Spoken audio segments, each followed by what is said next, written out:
Hola, soy Caís. Mi abuelo voló 6 horas solo para ver a mi hermano caminar hacia el altar. Pero cuando llegó, lo sentaron atrás, junto a los botes de basura. Mi mamá se burló y dijo, ese viejo vagabundo nos va a hacer quedar mal. Y cuando yo traté de defenderlo, me dio una cachetada y me corrió de la boda. 20 minutos después, aterrizó su jet privado, y lo que pasó dejó a todos con la boca abierta. ¿Adivina quién era el dueño de ese viñedo? Pero bueno, antes de contarte todo, dime, ¿desde dónde estás escuchando? ¿Y tú, hubieras dicho algo? Cuéntamelo en los comentarios, los leo todos. Yo llegué a la boda de Jason con un vestido que compré en una tienda de segunda mano, una tarde fría de primavera en Boston. Era verde oscuro, de manga corta, suave, sencillo, y lo único en mi closet que todavía me hacía sentir yo misma. El sol en Napa estaba fuerte y dejaba sombras largas sobre el caminito de piedra que llevaba al viñedo. Olía a rosas y a pato asado en el aire. Y claro, champaña por todos lados. Alguien le pasaba una copa a alguien más. A mí nadie me ofreció nada. Un mesero pasó junto a mí sin siquiera verme. Los invitados andaban por ahí con vestidos de diseñador, trajes carísimos y el pelo peinado con algún gel que seguro ni sé pronunciar. Me vi reflejada en una puerta de cristal, el cabello despeinado por el viento, sin maquillaje, con mis pecas bien visibles. Parecía alguien que se coló por error. Mi mamá me vio desde el otro lado del patio y vino hacia mí despacito, con esa cara de juicio que pone siempre. Me escaneó de arriba abajo, se detuvo y dijo: decente. Y ya. Sin abrazo, sin un qué bueno que viniste desde Boston, nada. Ni siquiera mencionó que yo confirmé mi asistencia sola, mientras todos venían en pareja o en grupos. Yo ni tuve chance de decir algo cuando ella ya se había ido a saludar a alguien con un vestido más caro y más dinero. Jason, mi hermano, ni notó que llegué. O se hizo. Estaba muy ocupado riéndose con sus amigos de la universidad, cerca de unos olivos, con una copa en una mano y la otra abrazando a su prometida. Ella traía un vestido de encaje color marfil que seguro costó más que toda mi carrera. Cuando cruzamos miradas, nada. Ni un gesto. Ni un hola. Como si no me conociera. Y eso que ya nos habíamos visto 2 veces. Caminé por la orilla de la fiesta, fingiendo que buscaba a alguien. A cualquiera. No fui para armar drama. Fui porque, con todo y todo, son mi familia. Y entonces vi al abuelo. Un coche se detuvo en la entrada. Se abrió la puerta y bajó el abuelo Joseph. Encogido, pero todavía firme. Traía un traje azul marino que seguro no se ponía desde el funeral de la abuela.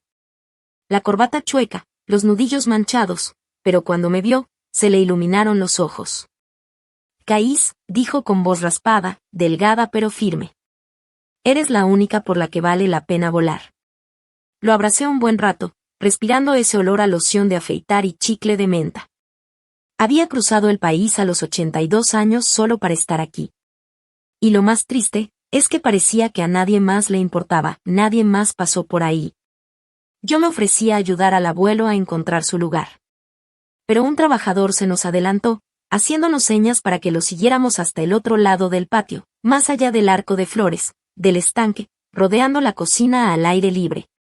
Y ahí estaba, una silla de plástico, arrinconada junto a 2 botes de basura llenos, al lado de unos ventiladores ruidosos de la carpa del catering. Sentí un nudo en el pecho. Eso no podía estar bien. Seguramente fue un error. El empleado solo se encogió de hombros, vio un papel con los lugares y se fue. Volteé a ver a mi mamá, que estaba como a 6 metros de distancia, poniéndose una pulsera bajo el sol. ¿Por qué el abuelo está sentado allá? Le pregunté. Me ignoró. Su mirada pasó por encima de mí, como si yo fuera ruido de fondo. Y él quiso venir. Le dije que no la iba a pasar bien, dijo sin mirarme. Pero los limosneros no eligen. Él no es un limosnero, le dije bajito, pero firme. Ella se inclinó hacia mí. Su voz fue un susurro, pero cortante como cuchillo. Ese viejo nos va a dar pena. Cómo habla, cómo come, cómo huele. ¿hablas en serio? Le pregunté, viéndola bien, como si la mirara por primera vez. Su cara se quedó dura, fría. Ni siquiera fingía. Me fui de ahí con los puños cerrados, pero para mí, eso no había terminado. Cuando los invitados empezaron a sentarse para la cena de ensayo, me levanté de la mesa donde me habían puesto, junto al hijo del chofer, sí, literal, y caminé hacia una pequeña tarima cerca del arco de bienvenida. Y perdón, dije, dando golpecitos con un tenedor a mi copa. Se hizo silencio. Decenas de caras voltearon a verme. Solo quiero preguntar algo. Mi voz temblaba.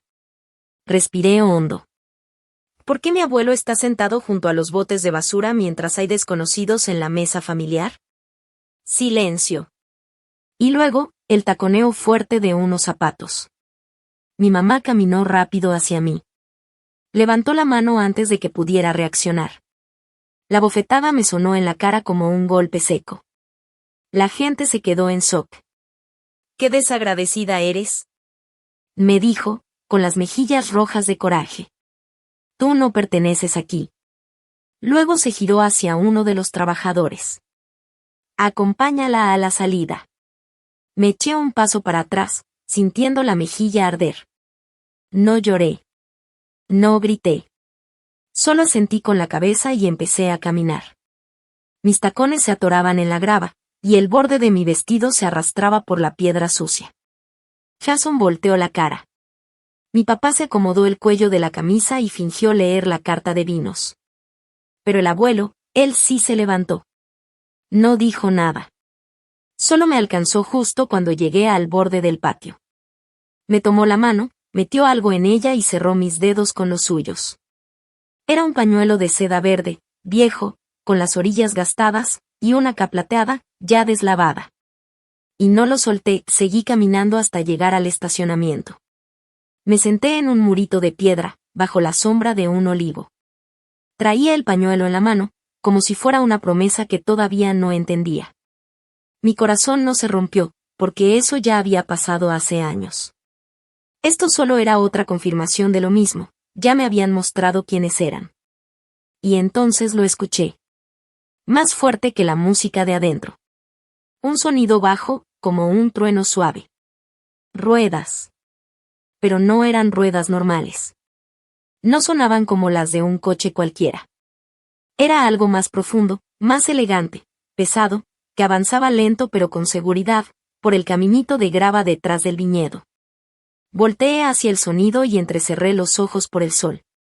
Un Rolls Royce negro apareció, brillante como una sombra, reflejando el dorado del atardecer. Detrás venían dos camionetas oscuras, como en procesión. Me quedé sentada en el murito, apretando el pañuelo del abuelo con fuerza. No me dejé ilusionar, no todavía. Entonces se abrió la puerta del conductor. El chofer bajó con prisa, pero con calma, y fue directo a abrir la puerta trasera. Y ahí estaba. El abuelo. Pero no era el mismo de antes, encorvado y cansado. No. Ahora estaba derecho, tranquilo, imponente. Traía un traje impecable, zapatos bien boleados, y unos lentes oscuros de verdad, no de esos de farmacia. Dos hombres altos, con trajes negros, bajaron detrás de él. Serios. Vigilando como si supieran algo que nadie más sabía. El abuelo me vio. Se detuvo. Se quitó los lentes. Bueno, mi niña, dijo, con voz clara y firme. ¿Lista para cambiar las cosas? Me levanté despacio. Sentí la grava moverse bajo mis pies, pero esta vez no me caí. ¿Qué está pasando?, le pregunté, con el corazón latiendo fuerte. El abuelo solo sonrió. Una sonrisa seria, cómplice. Y movió la cabeza hacia donde estaba el salón principal. Entonces me di cuenta. El personal de seguridad en la entrada, 3 chavos con chalecos negros, se había quedado congelado. Uno le susurró algo al otro. El más alto agarró su walkie-talkie, pero no hizo nada. Se quedó dudando. Cuando el abuelo dio un paso hacia adelante, nadie lo detuvo. Uno incluso le abrió la puerta lateral. La misma por donde a mí me habían echado hace rato, como si no valiera nada. El abuelo me ofreció su brazo. Vamos a ver si tu hermano se acuerda de quién es el verdadero dueño de esta tierra. Lo miré, sorprendida. ¿Qué? ¿Cómo? Pero no dijo nada más.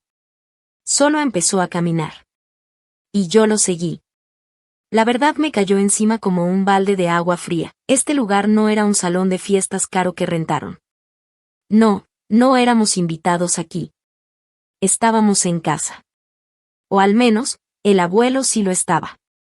Caminé junto a él, todavía apretando el pañuelo verde en mi mano. Las letras KH brillaban poquito bajo el sol. Ya no se sentía como solo un trapo viejo, se sentía como un mensaje. Cuando nos fuimos acercando a la zona de la recepción, se empezaba a oír música del patio. La gente andaba emocionada. Se escuchaba la voz de mi mamá por el micrófono, fuerte y orgullosa, echándole flores a Jason por su visión y su ambición. Sus palabras me revolvieron el estómago. El abuelo, en cambio, ni se inmutó. Los dos hombres que venían con él dieron un pasito al frente, colocándose a los lados de la entrada mientras abrían las puertas de madera. Yo me detuve tantito, escondida detrás de unas macetas con olivos, viendo cómo todos volteaban a mirar. Y luego, silencio. No de ese educado, no. Un silencio denso, incómodo, de esos que hacen que el aire pese. Jason bajó su copa de champaña a la mitad de un trago. Mi papá se puso pálido. Mi mamá se quedó congelada, con el micrófono todavía en la mano, a medio hablar. El abuelo cruzó el lugar como si nada, directo, abriéndose paso entre la gente. Todos lo miraban, pero no como a alguien que conocen. Lo miraban con cara de, ¿qué está pasando? Como si su mente no pudiera entender lo que veían. Subió despacio al escenario junto al cuarteto de cuerdas y, sin decir una palabra, tomó el micrófono de la mano de mi mamá. Ella no se opuso. Solo dio un paso atrás, parpadeando como si estuviera soñando. No pensaba decir nada, empezó el abuelo, con voz tranquila, pero con peso. No quería armar un escándalo. Es una boda, después de todo. Algunas risitas incómodas se escucharon entre los invitados. Pero tal vez ya es hora de que la gente sepa quién realmente construyó esta familia. Desde donde estaba, vi a mi papá meter nerviosamente la mano al bolsillo. Jason solo miraba el piso. Los papás de la novia se voltearon a ver entre ellos, sin entender nada. Los de seguridad en la entrada se quedaron completamente inmóviles. Fue ahí cuando entré. No por el pasillo principal, ni hacia la mesa de la familia. Entré por un lado, callada pero firme, y me quedé parada junto a una columna de piedra cerca del arco. No necesitaba hablar. No quería. Solo observaba.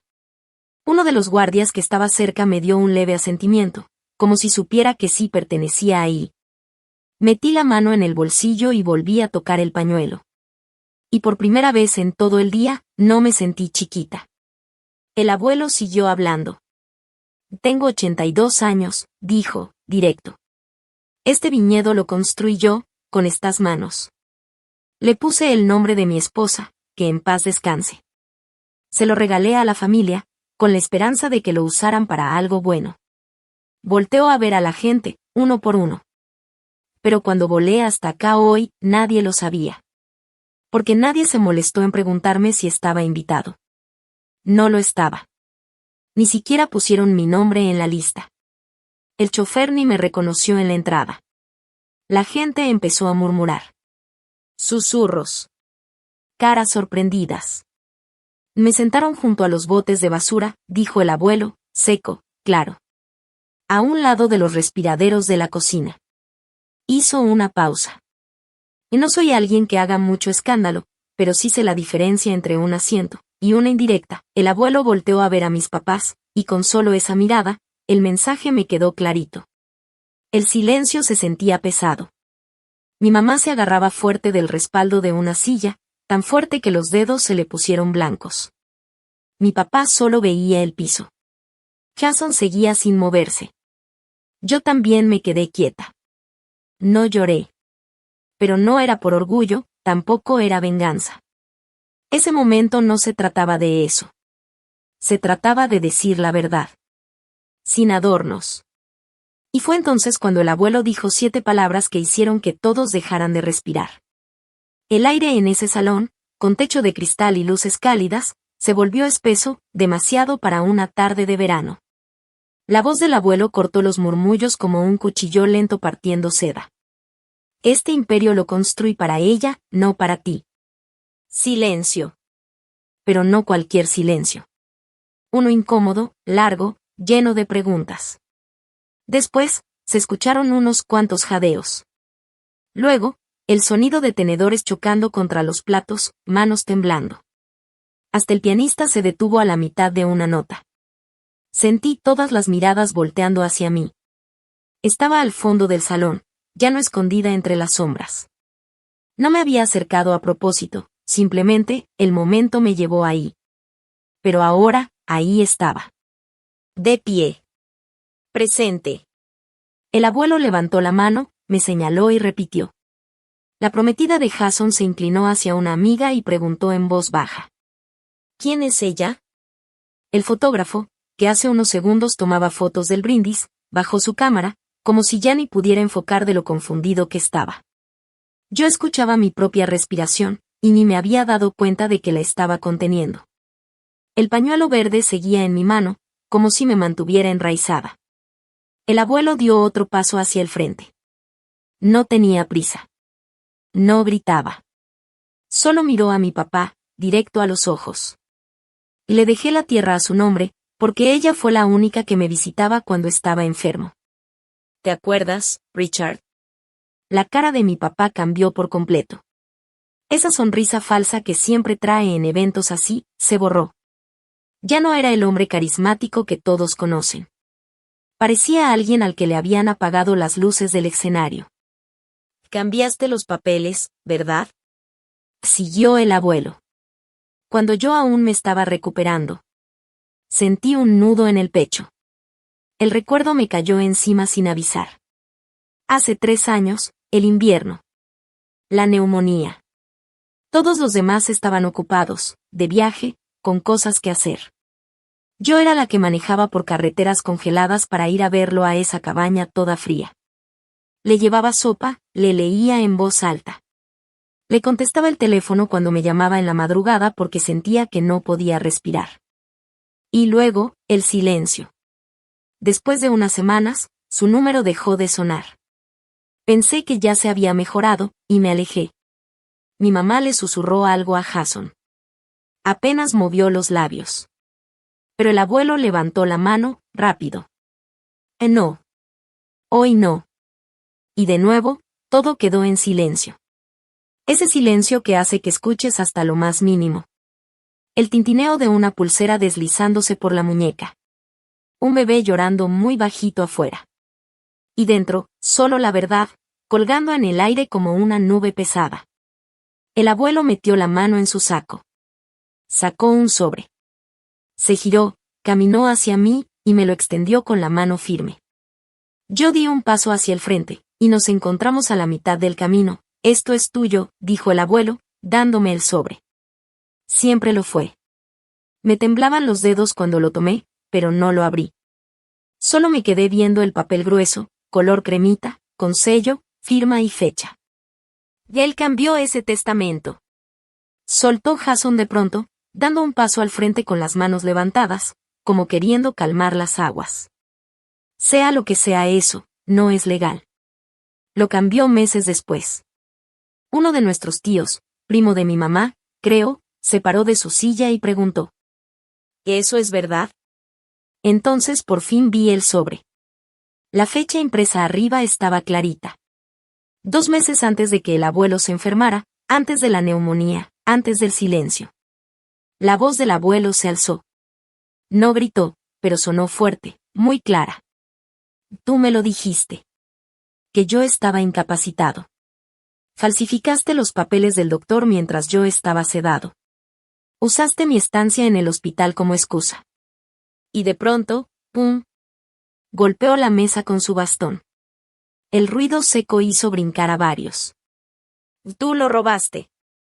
No a mí. Ella. Sentí un calor que me subía por el cuello. Mi papá no dijo nada. Movía la boca, pero no salía nada. Jason bajó la cabeza, clavando la mirada en sus zapatos como si fueran su única salida. Y ahí fue cuando entendí todo. Las llamadas que dejaron de llegar. El silencio. El cambio raro en la actitud de mi familia. No fue que el abuelo me alejara. Ellos lo hicieron. Ellos lo silenciaron, y me silenciaron a mí también. No lloré. Pero las manos me temblaban. La gente empezó a moverse, inquieta. Una mujer con vestido azul susurró. Esto ya se está poniendo feo. Otra comentó bajito. Yo vi a esa chava con el señor Arrobe en el tianguis, el otoño pasado. La trataba como si fuera su hija. Jason dio otro paso, intentando tomar el control. Miren, este no es ni el lugar ni el momento. Y si lo es, dije, por primera vez. Mi voz no tembló. No grité. Solo lo dije. Como quien dice algo que siempre fue verdad. Tú me corriste, ¿te acuerdas? Me dijiste que yo no pertenecía aquí. Que el abuelo era una vergüenza. Todos ustedes lo sentaban junto a los botes de basura, como si no valiera nada. ¿Y ahora te preocupa el momento? El silencio que siguió fue distinto esta vez. Ya no era sorpresa, era vergüenza. Exposición total. El abuelo subió al escenario, caminó derecho al oficiante y se acercó al micrófono. Miró a todos, sin un gramo de pena. Solo con firmeza. Y como alguien que había esperado años por el momento justo, dijo. Cancelen la boda. Esta familia necesita ajustar cuentas primero.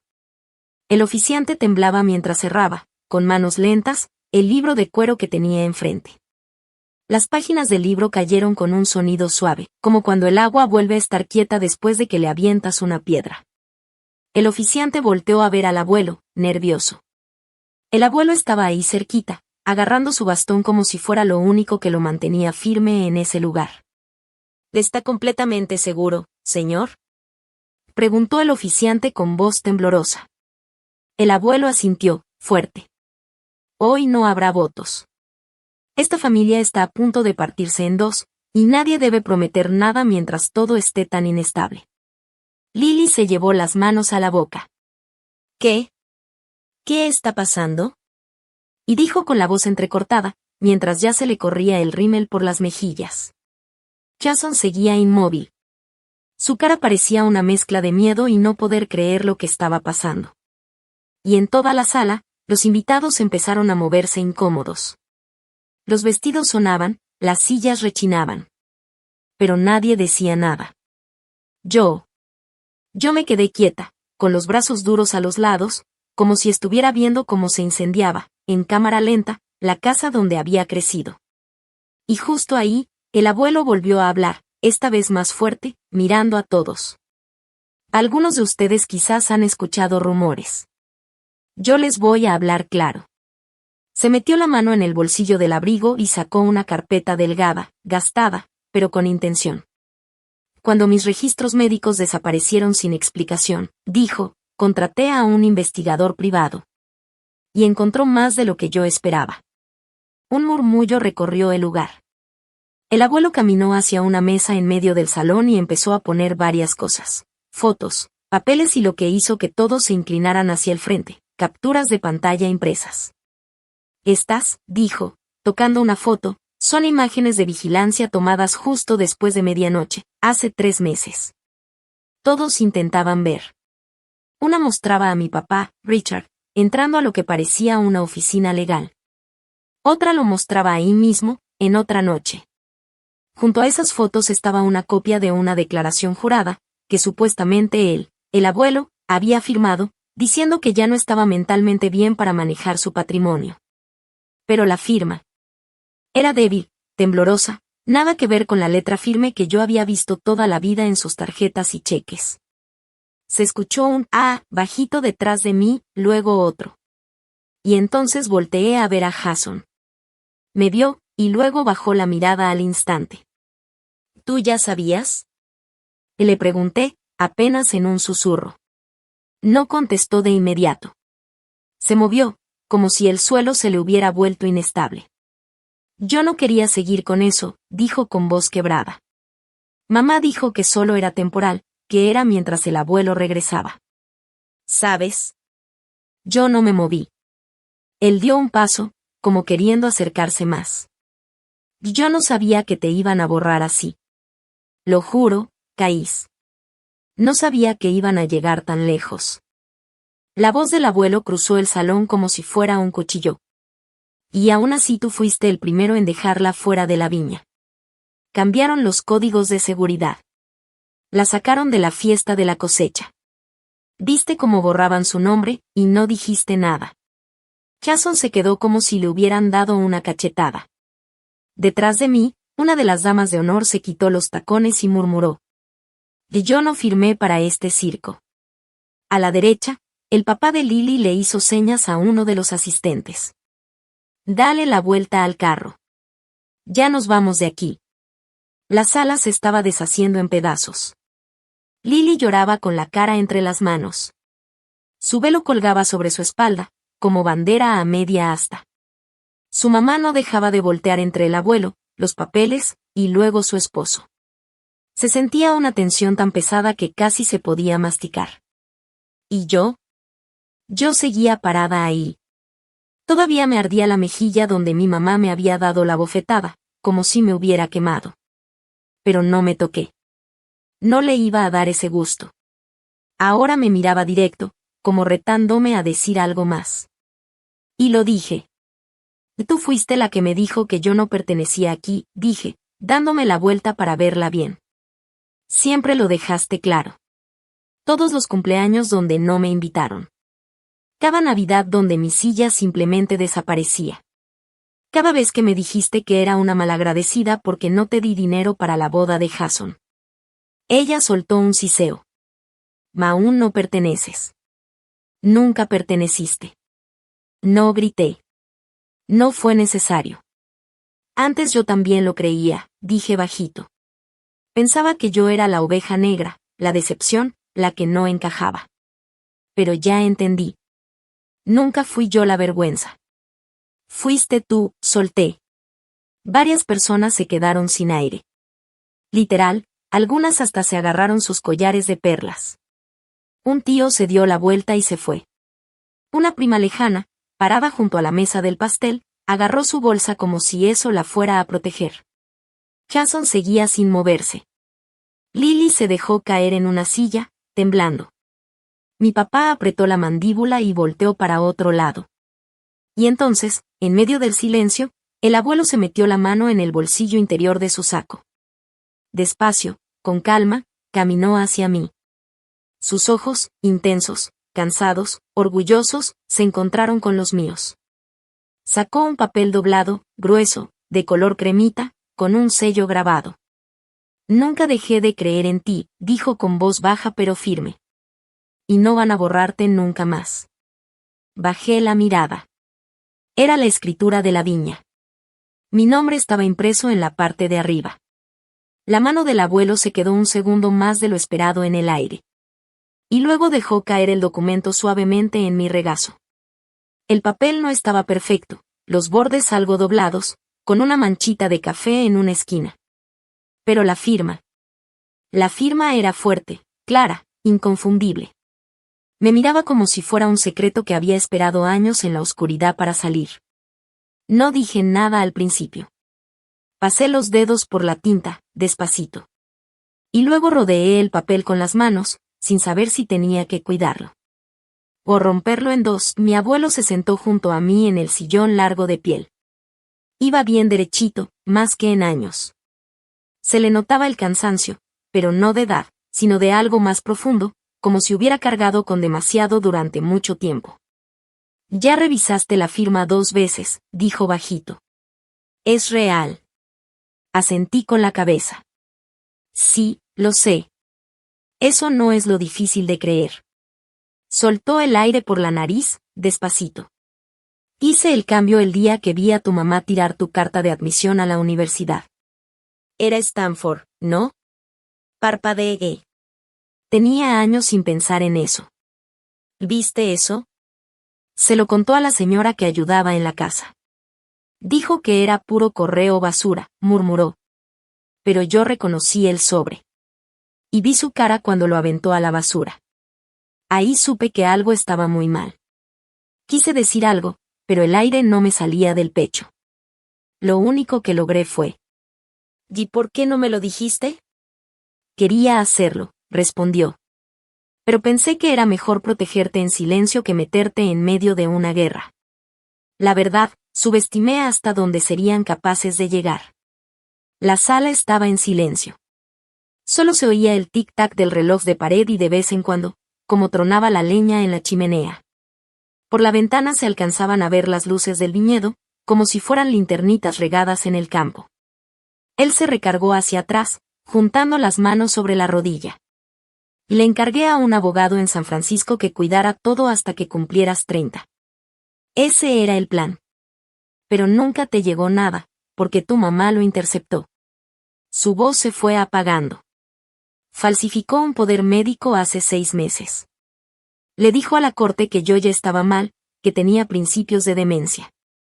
Con eso anuló todo lo legal que había dejado preparado. Lo miré sin poder creerlo. Y llevó los papeles con un notario que es su tío y con una nota médica de su amiga, alguien que ni siquiera me ha visto en más de 10 años. Así que sí, este documento que tienes era legal, cuando lo firmé. Pero con ese poder, quedó sin valor. Ellos tenían la ventaja. Solo que no contaban con que yo apareciera hoy. Me llevé los dedos a las sienes. Todo este tiempo pensé que yo era el problema, que los había decepcionado. No fui suficiente. No fui exitoso como Jason. No valía la pena luchar por mí. No eras un fracaso, Kais, dijo él. Eras una amenaza. Sus palabras me pegaron fuerte. Me incliné hacia adelante, con los codos sobre las rodillas, mirando el fuego. Recordé cada vez que Jason me interrumpía al hablar. Cada vez que mamá decía que yo era demasiado sensible. Cada Navidad donde acababa lavando los platos solo, mientras ellos brindaban por los logros de los demás. Sentí que algo se me atoraba en la garganta. No era llanto, no era coraje. Era algo más callado. Más pesado. Quería creer que la familia aún significaba algo, susurré. Aunque doliera. Mi abuelo me miró como cuando era niño y me caí de la bici, con esa cara de querer llorar, pero aguantándose. La familia sí significa algo, dijo. Pero no toda la sangre merece esa palabra. El silencio se alargó, y yo solo apreté las manos alrededor de esa verdad. ¿Y de qué sirve tener algo que ya está envenenado? Pregunté casi en un susurro. Cada rincón de ese viñedo está empapado de su desprecio. Preferiría quemarlo todo. Él no se sorprendió. Podrías hacerlo, dijo, y se inclinó hacia adelante para poner su mano arrugada sobre la mía. O podrías limpiarlo con la verdad. Me recargué en el sillón, dejando que sus palabras se quedaran flotando en el aire, como polvo. La verdad.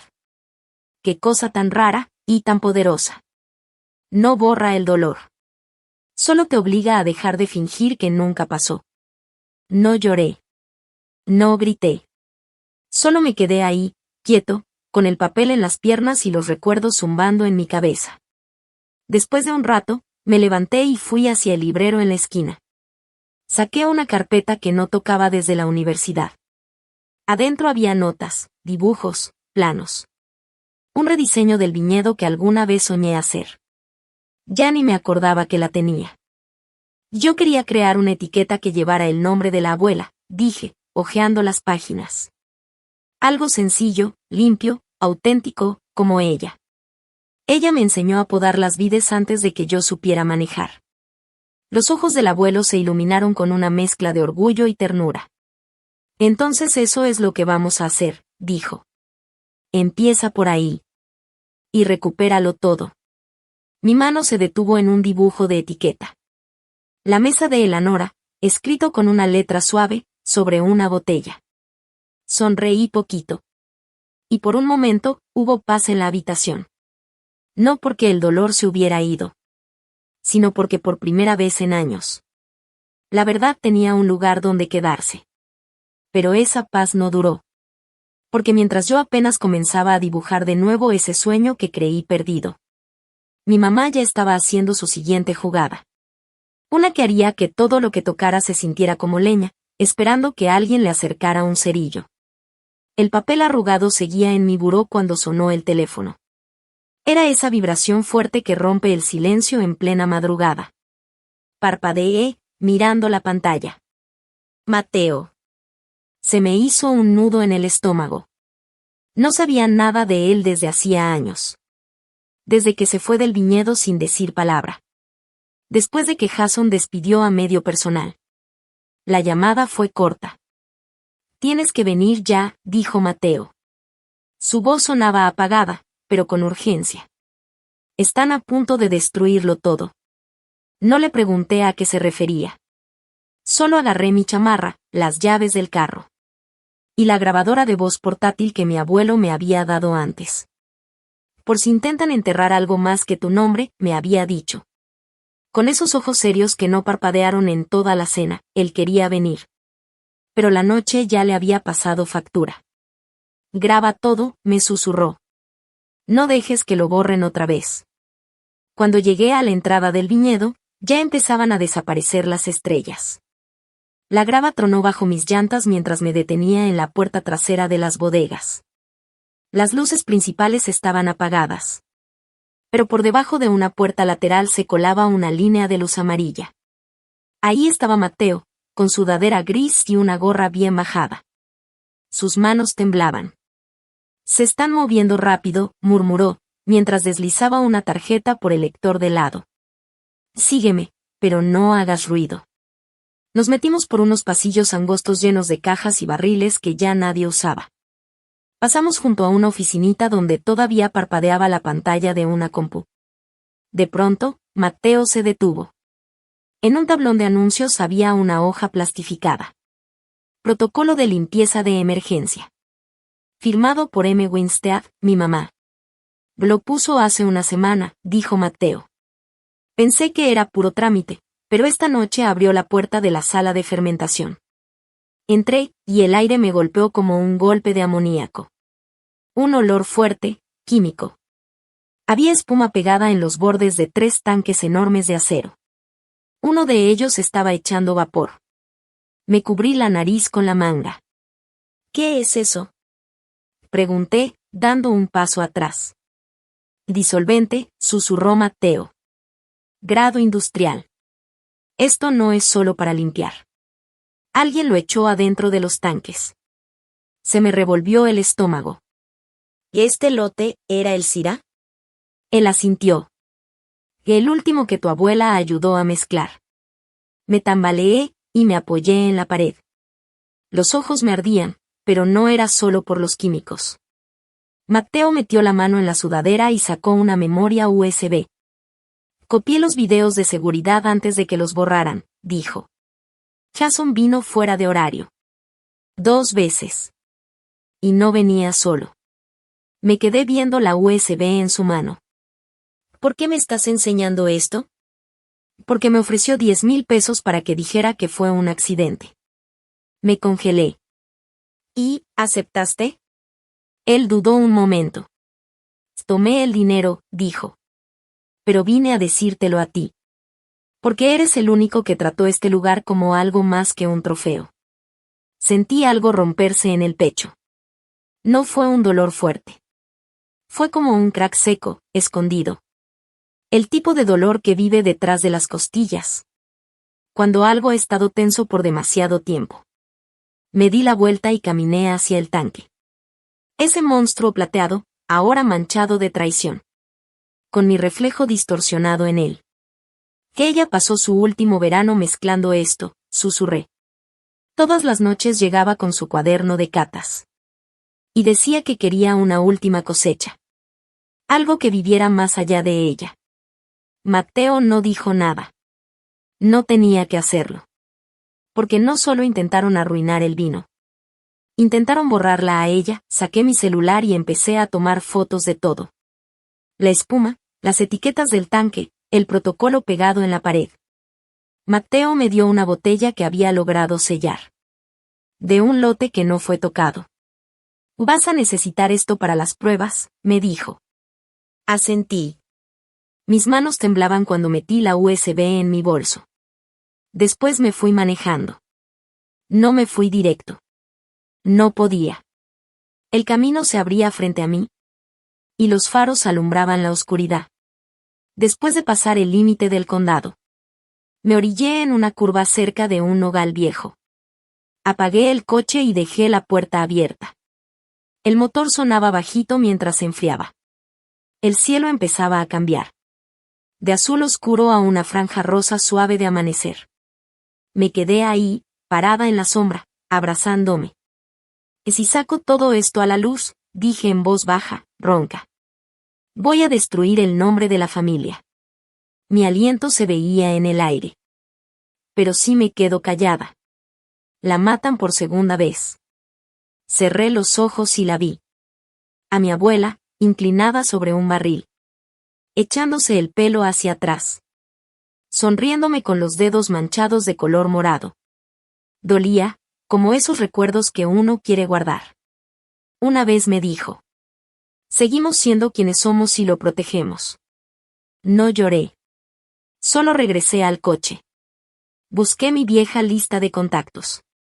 Y marqué el número de una toxicóloga. Con la que trabajé en un proyecto de la uni, en Santa Rosa.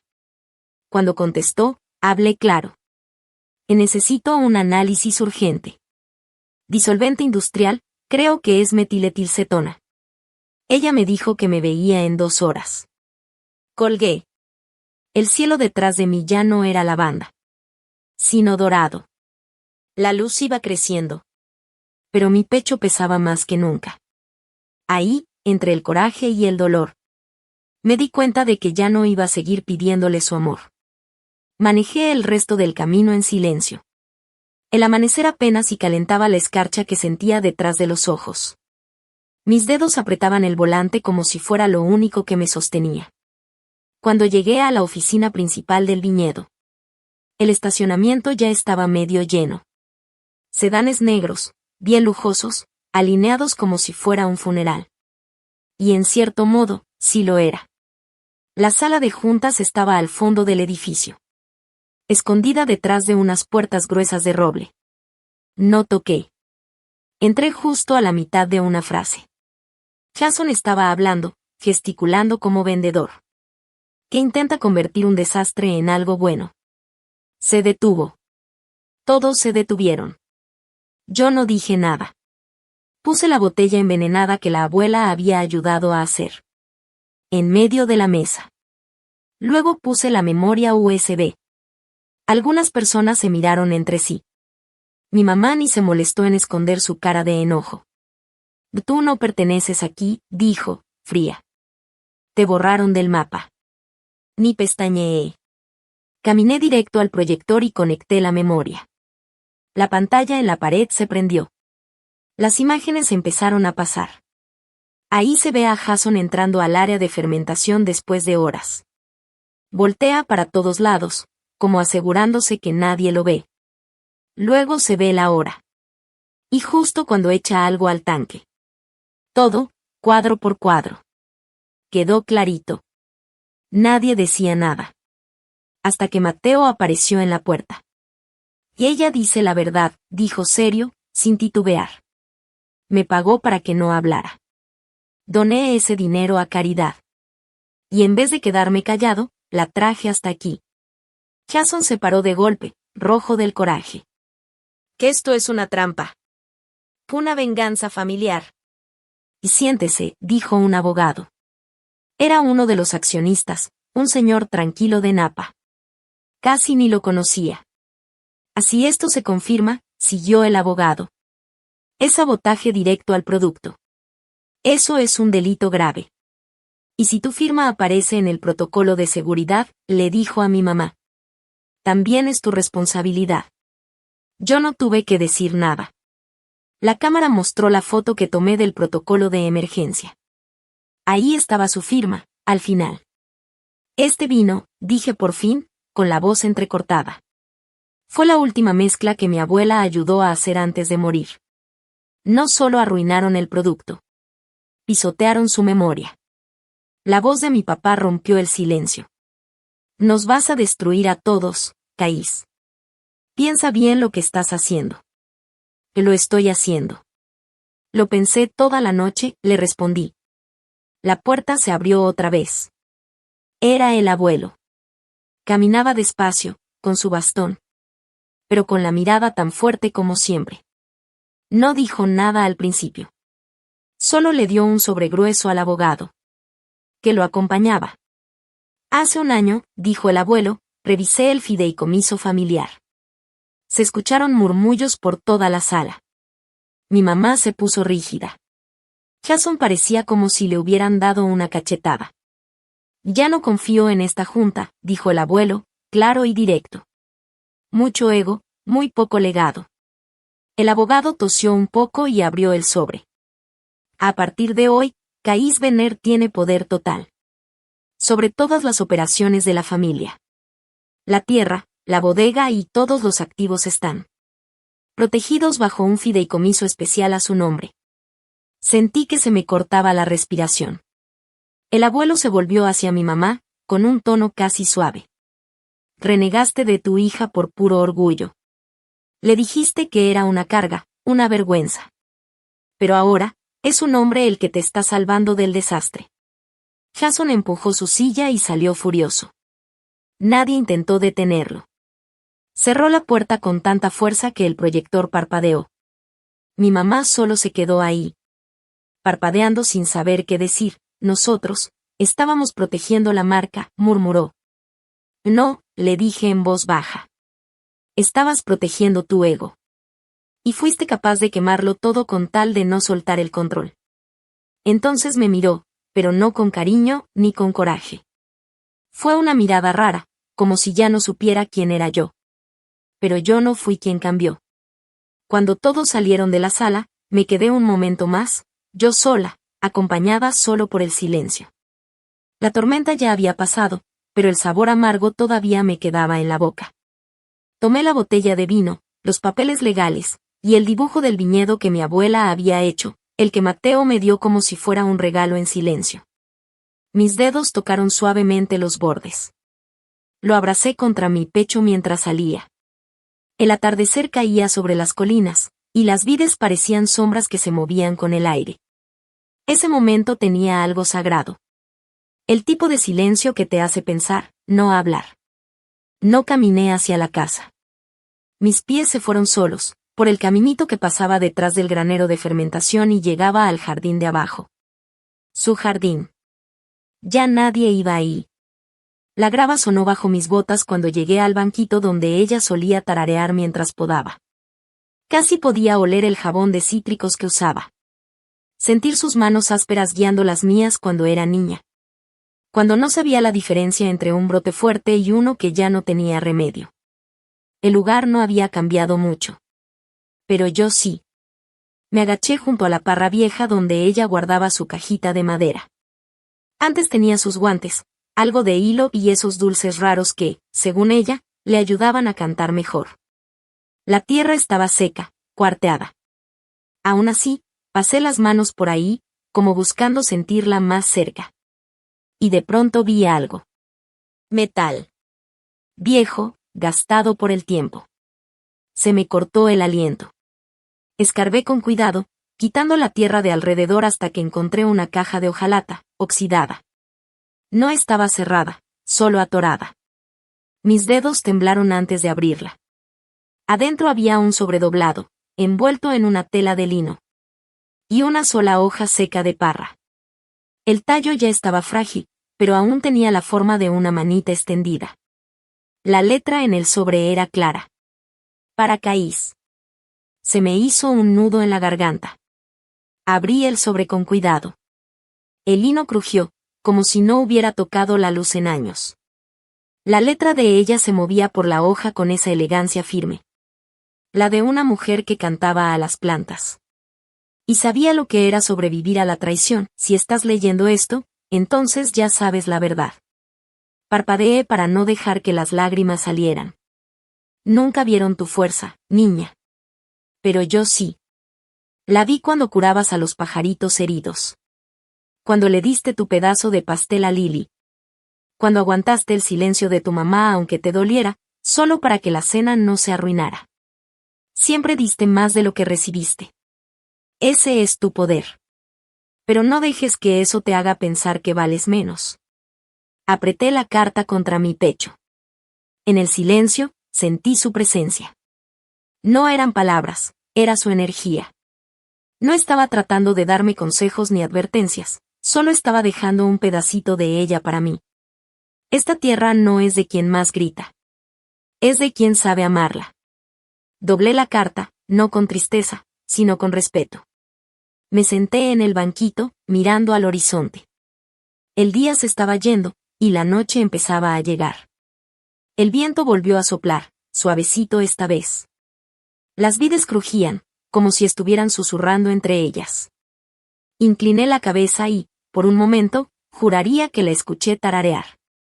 Solo una melodía cortita, tal vez una o dos notas. Suave, pero tan real que me quitó el aliento. Por primera vez en mucho tiempo, no sentí que tenía que pedir permiso para estar aquí. No me sentí como una extraña con cuidado de no estorbar. Me sentí en casa. Cerré los ojos y dejé que el silencio me abrazara. Había pasado años peleando por justicia.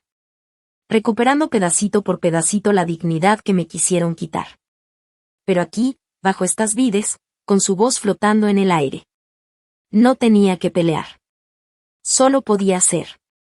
Entonces escuché pasos. Me giré. Era Mateo, con una linterna en la mano.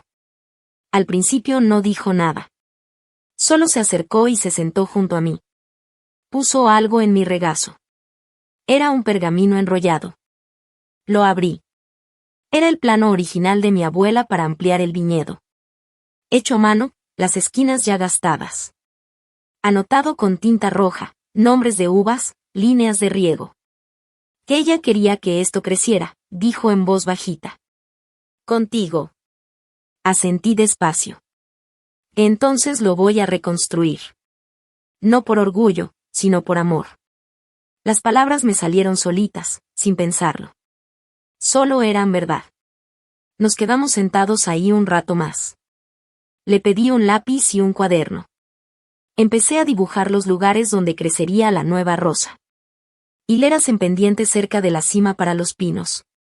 Una pérgola donde antes florecían las rosas salvajes. Y una pequeña parcela rodeada por un corazón. Le puse de nombre, La Gracia de Carmen. Cuando salieron las primeras estrellas, el aire ya estaba fresco. Las vides, bajo la luz del cielo, se veían más suaves. Casi como si también estuvieran esperando. Cuando salieron las primeras estrellas, le susurré a las vides. Gracias por esperarme. Me quedé en el jardín más tiempo del que pensaba. Pasaba los dedos por las hojas, como si quisiera grabarlas en mi memoria. El silencio ya no se sentía vacío. Ahora se sentía lleno, como si algo hubiera vuelto. Pasaron 3 semanas. La viña ya no era ese lugar abandonado. Estaba vivo. Esa noche, el jardín brillaba con farolitos de papel colgados en los olivos. Las mesas tenían manteles blancos, y había pan y quesos locales servidos en platos sencillos, de barro. No había fotógrafos. No había discursos preparados. Solo gente que había estado ahí desde el principio. Vecinos de toda la vida, trabajadores fieles, amigos de mi abuela. Hasta el alcalde vino, con pantalón caqui, botas viejas y una botella de vino más vieja que yo. Yo traía un vestido azul marino, sencillo. Pero lo que de verdad importaba era el broche en forma de vid que llevaba cerca del corazón. Había sido de mi abuela. Mateo lo encontró en el fondo de su cajón, envuelto en un pañuelito con sus iniciales. Mientras saludaba a los invitados, servía vino y repartía focaccia con romero fresco. Intentaba mantenerme tranquila. Mis manos no paraban. Mi sonrisa era suave. Pero por dentro, estaba conteniendo la respiración. No por miedo. Sino porque no podía creer que algo tan bonito realmente estaba pasando. Y entonces los vi. Mis papás y mi hermano. Llegaron como si todavía fueran los dueños del lugar. Mi mamá traía un vestido beige, caro, pegado al cuello. Y caminaba como si estuviera en un desfile. Mi papá ni siquiera intentó sonreír. Y Vincent, con un saco azul que ni le quedaba bien. Miraba el terreno como si estuviera haciendo cuentas en su cabeza. Enderecé los hombros y asentí. Caís, dijo mi mamá, fría, mientras pasaba junto a mí. Qué bonita reunión. No te acostumbres demasiado. No respondí. No vine a discutir. No hoy. Ellos se mezclaron entre la gente. Mirando alrededor, seguramente preguntándose a quién valía la pena impresionar. Pero nadie les hizo caso. La gente seguía donde estaba. Con su copa en la mano. Platicando sobre las vides. Preguntando por la prensa nueva que mandé pedir. O hablando del romero que sembré junto a la cerca, este ya no era su escenario. Una camioneta negra se detuvo en la grava justo cuando el sol se escondía detrás de las colinas. La gente volteó, y el ambiente cambió. Era el abuelo. Mateo se acercó rápido para ayudarlo a bajar. Pero el abuelo lo detuvo con ese gesto firme y seco que yo recordaba desde niña. Caminaba despacio, pero con paso seguro. Su bastón golpeaba fuerte el camino de piedra mientras cruzaba el jardín. Traía un traje viejo, pero bien planchadito. Sus manos estaban más delgadas, ya con manchitas por la edad. Pero todavía se veían fuertes. Cuando llegó a mi lado, se detuvo solo un momento para asentir. Le ofrecí mi brazo. Él lo tomó. Caminamos juntos hacia la tarima de madera que habíamos puesto junto a la pérgola. Mientras Mateo ajustaba el micrófono. El abuelo se aclaró la garganta. Tomó la copa de vino que le ofrecí y la levantó. A quien, dijo con voz clara y pausada, aún recuerda lo que significa la familia. Todo quedó en silencio. Hasta los farolitos dejaron de moverse. Este viñedo ya no es mío, continuó. Y hace mucho que dejó de serlo. Ahora le pertenece a Caís. No por su apellido. Ni por la sangre. Sino porque ella sí recordó lo que es amar esta tierra, y a la gente que la levantó. Se me hizo un nudo en la garganta. Pero él no había terminado. Por mi mano, por deseo de Carmen, y por todo lo que Caís ha hecho en silencio. Ella es la única heredera legítima. Se escuchó un suspiro entre la gente. Unos cuantos se quedaron con la boca abierta. Desde un lado escuché a Vincent soltar una risa burlona. No puedes hacer eso, dijo molesto, dando un paso al frente, como si acabara de despertar de una pesadilla. Que esta es una propiedad familiar. No puedes regalarla así nada más. El abuelo ni se movió. Se giró lento y le dijo. Mírame. Mi papá quiso decir algo. Pero antes de que abriera la boca, una voz desde atrás habló con calma. Puedo confirmar que todo ya está en regla. Un hombre con traje gris salió de entre la gente. Era el señor Landry, el abogado de la herencia. Las escrituras se cambiaron hace 3 semanas. Todo está hecho. Ya no se puede cambiar. La cara de mi mamá se puso pálida. Miró el jardín como si todo se le viniera encima. Esto es ridículo, dijo entre dientes. Estás destruyendo a esta familia. Nadie se movió. Nadie dijo nada a su favor. Ni siquiera Vincent. Ella se fue furiosa, sus tacones sonando fuerte en la grava. Vincent la siguió, murmurando algo que no alcancé a oír. Mi papá se quedó parado un momento más y luego también se fue, sin decir palabra. Yo solté el aire muy despacito. Los invitados empezaron a hablar otra vez, bajito. Algunos aplaudieron, otros me sonrieron con cariño. Pero nadie volvió a mencionar a mi familia. Más tarde, tomé el micrófono. Mis manos no temblaron. A mí no me criaron para creer que algún día estaría aquí, dije. Y tal vez por eso este momento vale tanto. Porque nada de esto me lo regalaron. Lo sembré. Creció. Levanté mi copa. Por el silencio que nos cuidó, por el amor que no se fue, y por las raíces que siguieron firmes cuando todo lo demás se cayó. Brindaron conmigo, y no por compromiso. Lo sentí de verdad. Cuando los invitados se fueron, Mateo se quedó para ayudar a doblar sillas y juntar vasos. Guardamos los platos sin decir mucho, tranquilos. Luego nos sentamos en la banca del jardín donde una vez escuché a mi abuela tararear. Convertiste esto en un nuevo hogar, dijo en voz baja, pero con firmeza. Miré a mi alrededor, las vides, las luces, el aire quieto que lo abrazaba todo. Y siempre lo fue, le respondí. Solo necesitaba volver, de otra forma. Cuando él se fue, me quedé ahí. Sola, pero no sola. Caminé entre las hileras de uvas, viendo cómo sus sombras se alargaban con la luz de la luna. Mis zapatos apenas rozaban el suelo. Llegué a la pequeña placa que pusimos esa mañana. Era de latón, sencilla, montada sobre una base de piedra junto a la vid principal. Decía: para Carmen, para las que florecen después de ser enterradas. Toqué el borde, y luego la tierra.